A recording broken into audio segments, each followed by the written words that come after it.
गांव गांव में घुमा दूंगा। अभी की स्थिति में मत रक्षा के लिए, क्रिश्चियन लोगों का रक्षा के लिए अभी माँ मरियम हम पर दया करें ना। माँ मरियम को बोल देना, मैं शपथ करूंगा अगले बार अच्छा एक गिरजाघर यहाँ बनाएंगे और मैं बात यही मूर्ति को हर घर में मैं लेके जाऊंगा। मैं क्रिश्चियन समुदाय लोग को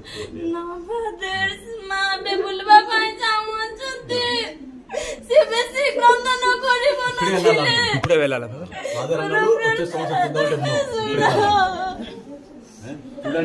ఓకే ఫాదర్ డన్ పోలీస్ వాళ్ళ ఫాదర్ పోయి మాట్లాడతాను ఫాదర్ కావాలండి డైరెక్ట్ పోయి మాట్లాడరమ్మనే మాట్లాడతాను ఓకే